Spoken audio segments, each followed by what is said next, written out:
Hello అందరికీ welcome to Madhu క్రేస్ఫుల్ bytes. ఈరోజు మన ఛానల్లో మీకోసం బోటీ కర్రీ స్మెల్ రాకుండా చాలా టేస్టీగా ఎలా ప్రిపేర్ చేయాలో చూపిస్తున్నాను. మనలో కొంతమందికి బోటీ అంటే అస్సలు నచ్చదు కదా, కానీ అలాంటి నచ్చని వాళ్ళకు కూడా ఇలా ఈ ప్రాసెస్లో చేసిస్తే వాళ్ళకి తప్పకుండా నచ్చుతుంది. అంత టేస్టీగా కూడా ఉంటుంది. ఎక్కడ కూడా మీకు స్మెల్ అనేది కూడా రాకుండా నీట్గా వాష్ చేసుకొని ఈ బోటీ కర్రీని ప్రిపేర్ చేసుకుంటే ఆ టేస్ట్ అసలు చాలా చాలా బాగుంటుంది. ఈ రుచికరమైన గుమగుమలాడే బోటీ కర్రీని ఎలా ప్రిపేర్ చేయాలో ఇప్పుడు మనము చూసేద్దాం. ఈ ప్రాసెస్లో మీరు కూడా తప్పకుండా ట్రై చేయండి. ఇప్పుడు ఎలా ప్రిపేర్ చేయాలో చూసేద్దాం రండి. ఇక్కడ నేను 1 kg వరకు బోటీని తీసుకున్నాను. బోటీని మనము ఎంత నీట్గా వాష్ చేసుకుంటేనే అంత టేస్ట్ అనేది ఉంటుంది. ఇక్కడ మనం బోటీ అంతా కూడా నేను శుభ్రంగా వాష్ చేసుకుంటున్నాను. మరోవైపు వేడి నీళ్ళు కూడా పెట్టేసుకున్నాను. మనం వేడి నీళ్ళు పెట్టుకొని ఇక్కడ ఈ బోటీలో మనం ఈ వాటర్ని వేసుకోవాలి. ఒక 5 నిమిషాలు దీంట్లోనే వాటర్లోనే ఉంచుకోవాలి. ఒక 5 నిమిషాలు అయిన తర్వాత చూస్తే మనకి ఇలా ఈజీగా ఈ పొట్టు అంతా కూడా వచ్చేస్తుంది. కొంతమంది ఇది క్లీన్ చేయకుండా కూడా చేసుకుంటారు, కానీ నేనైతే ఇక్కడ క్లీన్ చేసి చేసుకుంటున్నాను. ఇలా చేస్తే కూడా చాలా బాగుంటుంది, అలాగే చాలా ఫ్రెష్గా కూడా ఉంటుంది. ఇలా ఒక 5 మినిట్స్ అయ్యాక ఇలా స్కిన్ అంతా కూడా మనము తీసేసి ఈ విధంగా నీట్గా వాష్ చేసుకొని పెట్టేసుకోవాలి. ఈ విధంగా బోటీ అంతా కూడా క్లీన్ చేసుకోవాలి. తర్వాత దీన్ని మనము ఇలా చిన్న చిన్న ముక్కల్లాగా కట్ చేసుకోవాలి. ఇక్కడ తీసుకున్న బోటీ అంతా కూడా ఇలా చిన్న చిన్న ముక్కలుగా కట్ చేసుకుంటే మనకి టేస్ట్ అనేది బాగుంటుంది. అలాగే ఇక్కడ నేను చూపిస్తున్నాను కదా, ఈ విధంగా కట్ చేసుకున్న తర్వాత ఈ బోటీని మనము మళ్ళీ వాష్ చేసుకోవాలి. ఇది ఎంత నీట్గా వాష్ చేసుకుంటేనే టేస్ట్ అనేది అంత బాగుంటుంది. ఇది చేసుకోవడం కొంచెం ప్రాసెస్ ఉంటుంది వాషింగ్, కానీ మనకి ఈ వాషింగ్లోనే మనకి అంతా కూడా నీట్గా క్లీన్ చేసుకోవడం వల్ల టేస్ట్ అనేది బాగుంటుంది. ఇలా కట్ చేసుకున్న తర్వాత ఇలా మనం వాటర్లో మరొకసారి దీన్ని వాష్ చేసుకోవాలి. తర్వాత దీంట్లోకి మనము ఉప్పును కూడా వేసుకోవాలి.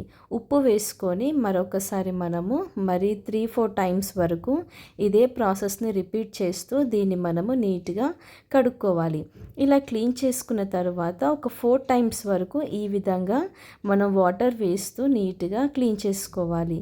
ఇలా ఒక 4 టైమ్స్ వరకు రిపీట్ చేసేందంటే బోటీ అనేది మనకి చాలా ఫ్రెష్గా అలాగే చాలా టేస్టీగా కూడా ఉంటుంది.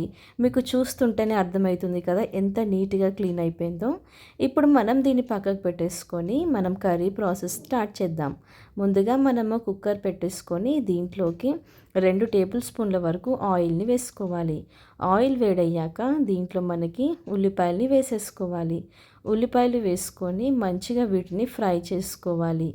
నాన్ వెజ్లో ఎప్పుడైనా ఉల్లిపాయలు అనేది చక్కగా ఫ్రై అయితే ఆ టేస్ట్ అనేది బాగుంటుంది. ఇలా మంచి గోల్డెన్ కలర్లోకి రావాలి. హై ఫ్లేమ్ పెట్టుకొని ఇలా మంచి గోల్డెన్ బ్రౌన్ కలర్లోకి వచ్చేంత వరకు వీటిని ఫ్రై చేసుకోవాలి. ఇవి కొద్దిగా ఫ్రై చేసుకున్న తర్వాత దీంట్లోకి మనము 2 టీ స్పూన్ల వరకు అల్లం వెల్లుల్లి పేస్ట్ని కూడా యాడ్ చేసుకోవాలి. అల్లం వెల్లుల్లి పేస్ట్ యాడ్ చేసుకున్న తర్వాత మనము హై ఫ్లేమ్ పెట్టుకొని పచ్చివాసన పోయేంత వరకు 2 నిమిషాల వరకు ఫ్రై చేసుకోవాలి. తర్వాత మనము నీట్గా క్లీన్ చేసి పెట్టుకున్న బోటీని దీంట్లోకి వేసేసుకోవాలి.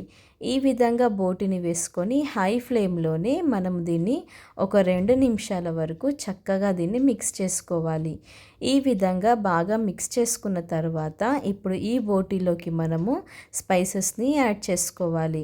ముందుగా ఇక్కడ నేను రుచికి సరిపడా అంత ఉప్పుని వేసుకుంటున్నాను. ఉప్పు అనేది మీ క్వాంటిటీని బట్టి మీరు యాడ్ చేసుకోండి. తర్వాత చిటికెడు పసుపుని కూడా యాడ్ చేసుకుంటున్నాను. పసుపుని వేసుకొని మరొకసారి మనం అంతా కూడా కలిసేలాగా ఇలా బోటీని బాగా మిక్స్ చేసుకోవాలి.